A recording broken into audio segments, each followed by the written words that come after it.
Hello Facebook Ads people, I'm Konstantinos, and today I realized that we have never talked about ABO optimization but only for CBO optimization. My bad. Disappointed! So, in this channel we are all about optimizing CBO campaigns because this is what we want to do. Now, I realize that there are some people that they don't care and they just want to do ABO campaigns. So, I will explain a little bit how the ABO campaigns are working. I have already talked in several videos why I prefer CBO and stuff and why it's riskier to have ABO campaigns, so I'm not going to bother you with that at all. We're just going to discuss about how to optimize your ABO campaigns and what you need to look, okay? I'm still optimizing ABO campaigns because I'm doing retargeting. So for the people that they care about doing only CBO, keep in your mind that this is knowledge that you need to have also for your retargeting, because if you want to scale later, you will have to do ABO campaigns. There is no reason for you to do CBO campaigns in your retargeting. In this kind of situation, we're going to analyze how one ad set is working, okay? Which also applies to the CBO, and we have talked about these things in our CBO optimization. So each ad set, when you start it from a specific budget, it can scale up to a certain point. That means that if you're starting your ad sets with $20, $30, you can scale them up to a certain point before they start losing ROAS. Why am I mentioning that? Because a lot of times the mistake that people do is this.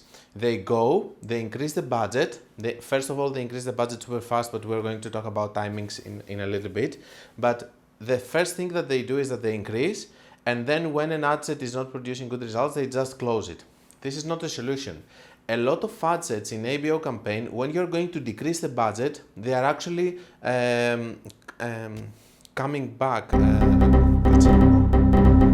Recover. Okay, again. So a lot of ad sets, when you're decreasing the budget, they are actually recovering, okay, and you don't have to close them. So sometimes it can be catastrophic, okay? They're going to die no matter what you're going to do. But sometimes they're going to recover. I give it a percentage of 30 to 40%. 30 to 40% they are going to survive if you lower the budget. So for example, you start one ad set from 20, then you increase to 40, then you increase to 80. You see that your ad set is starting to fail, so you decrease to 50, boom, it's working. At that point, you should not scale it more. If you scale it more, you lost it, because this is the sign that it tells you don't increase more because it's going to drop.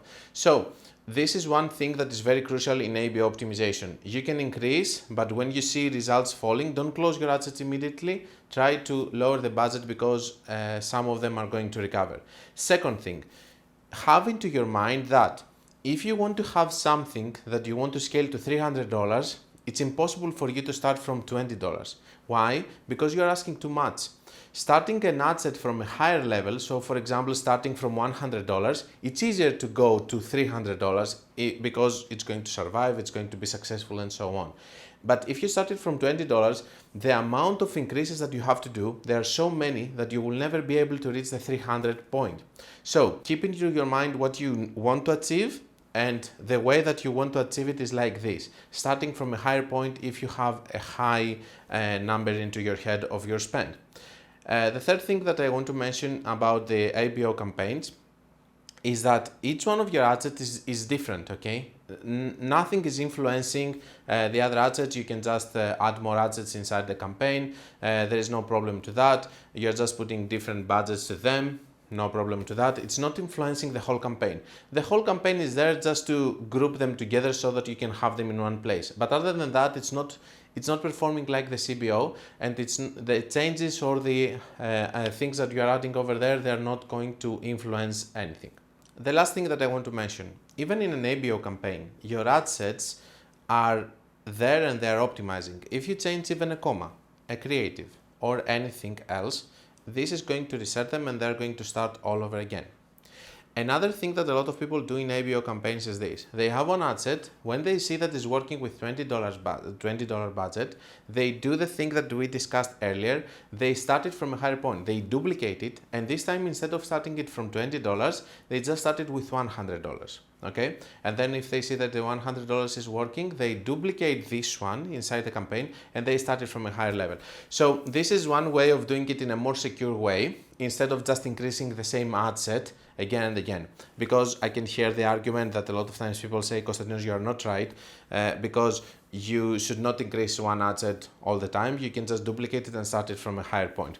Okay, fair point, but still not close to my philosophy of stacking and having more options. Just to recap, you can scale your ad sets if you want. Just keep into your mind that if you want to go higher, you need to start from a stronger base, which is going to be more money spent. If you're going to go to 300, start from 100. You cannot go from 20. If you see one ad set working, you can duplicate it and you can start it from a higher point. You don't touch your ads that are working because they are going to reset.